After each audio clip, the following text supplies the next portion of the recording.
क्योंकि हम बहुत बड़ी संख्या में स्ट्राइक करने जा रहे हैं। तो आज सभी स्टेट लेवल पर, डिवीजन लेवल पर, डिस्ट्रिक्ट लेवल पर ये धरना दिया जा रहा है।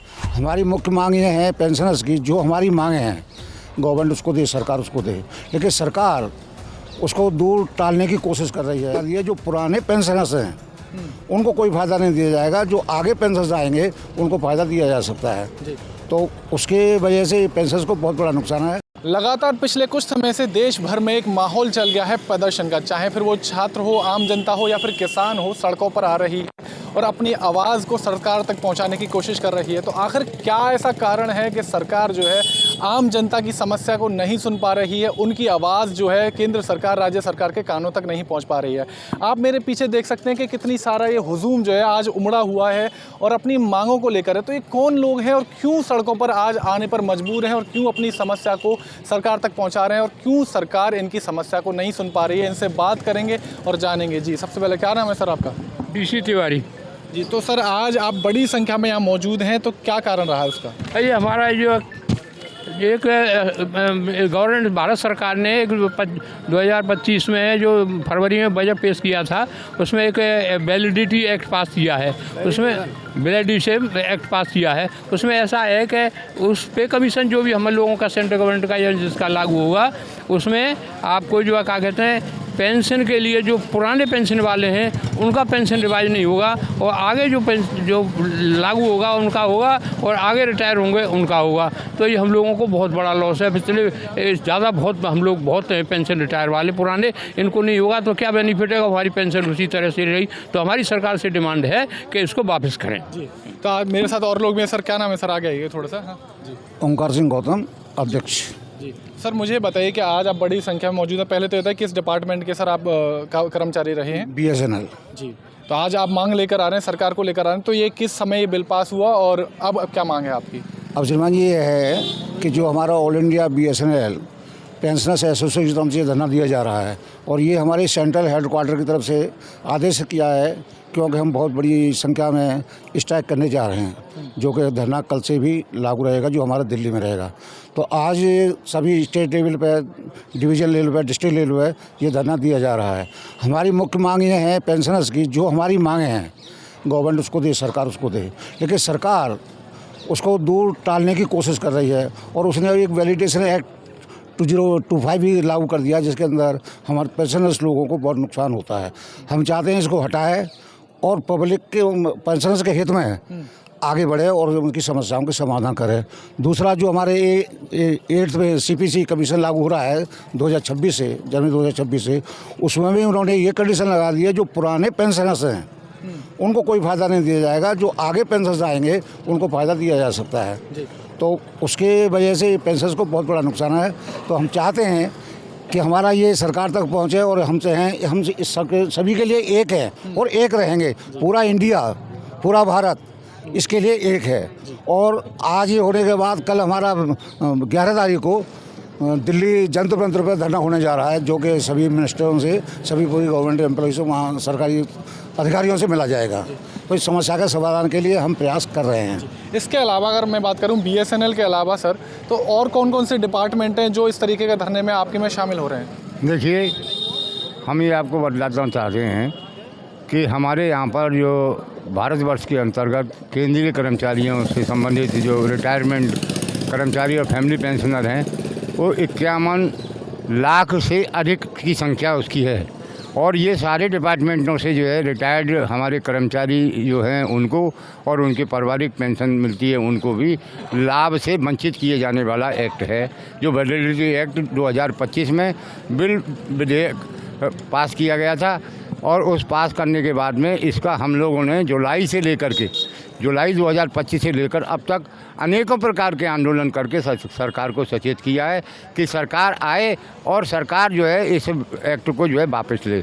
लेकिन सरकार की हठधर्मी के कारण हम लोगों को ये मजबूर होकर के पूरे सेंट्रल कर्मचारियों के जो वेलफेयर एसोसिएशन हैं उन सबको मिल कर के जो है हमने ये कदम उठाया है कि ऑल इंडिया के जो है जितने भी डिस्ट्रिक्ट हेडक्वार्टर हैं या हमारे मुख्यालय हैं यूनियन के, उन मुख्यालयों पर जो है आज जो है प्रदर्शन किया जाए। प्रदर्शन से हमारे क्षेत्रीय सांसद जी को जो है एक ज्ञापन दिया जाए, जिसके द्वारा वो ज्ञापन में जो है अपनी संतुष्टि के साथ में वहाँ भेजें और हमारी जायज मांगों को, 2 मांगे हैं मुख्य मांग। एक मांग तो हमारी यही है, ये वैलिडिटी एक्ट को वापस लो। दूसरी मांग ये है कि एट पे कमीशन आप जो बना रहे हैं उसको सही ढंग से बनाइए और टर्म्स ऑफ रेफरेंस के आधार पर बनाइए और हम लोगों को उसमें उचित स्थान में दिया जाए। हम जितने भी कर्मचारी हैं उन कर्मचारियों को सबको जो है पेंशन की बढ़ोतरी जो है पे कमीशन की आशाएं रहती हैं और निरंतर महंगाई के बढ़ते हुए हम लोगों को जो है जब पेंशन बढ़ती है हर 10 साल बाद, तो उससे जो है हमारा गुजारा बच्चा अच्छी तरीके से कर सकते हैं। हम लोगों ने करीब 35 साल से लेकर 38 साल, 33 साल, 34 साल इस विभाग की और इस सरकार की हमने सेवाएं की है। उस सेवाओं के उपलक्ष्य में हम लोगों को जो है ये जो पेंशन का जो है मिलता है गुजारा भत्ता के रूप में जो है, और गुजारा भत्ता भी आप उसमें जो बंद कर देंगे। अब ये नए वैलिडिटी एक्ट में ये कहता है कि सपोज करिए कि ये पेट पे कमीशन की रिपोर्ट में 2001-1-2026 से लागू, और वो रिपोर्ट भले चाहे वो 26 के अक्टूबर में आवे, नवंबर में आवे, लेकिन वो रिपोर्ट जो लागू होगी वो 1-1-26 से होगी। परंतु उससे 1-1-26 से पहले जो रिटायर हो गए और जैसे पेंशन पर जो है वो फिक्स हो गए, उनका पेंशन पर इफेक्ट में 1-1-26 को होने वाले पे कमीशन के हिसाब से पंचित कर दिया जाएगा। और आगे आने वाले जो भी कर्मचारी जो रिटायर होंगे एक बार ही उसका पेंशन बनेगा। ये कितनी संख्या रहेगी जिन पर इसका प्रभाव पड़ने वाला वैलिडेशन है?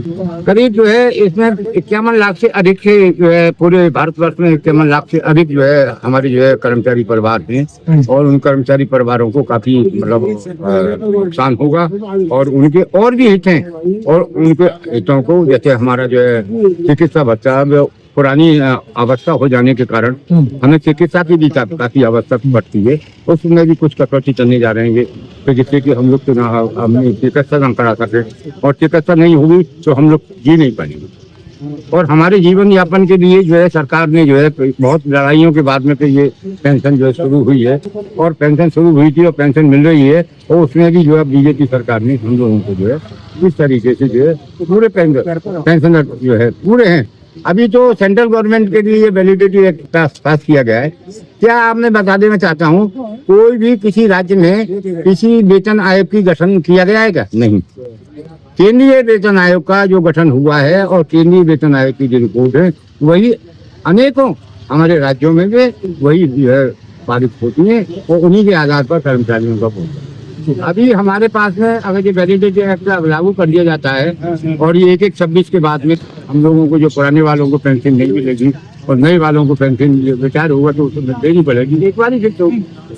तो अब राज्य सरकार में भी लागू हो जाएगा, तो राज्य सरकार में लगने के बाद में ये हम लोगों का परिवार में कम से कम 125 करोड़ लोगों से ऊपर पहुंचे, क्योंकि राज्य के कर्मचारी भी अगर एक कर्मचारी में फर्क पड़ रहा है तो कहीं ना कहीं उसके परिवार पूरा परिवार इफेक्टिव होगा, परिवार इफेक्टिव होगा।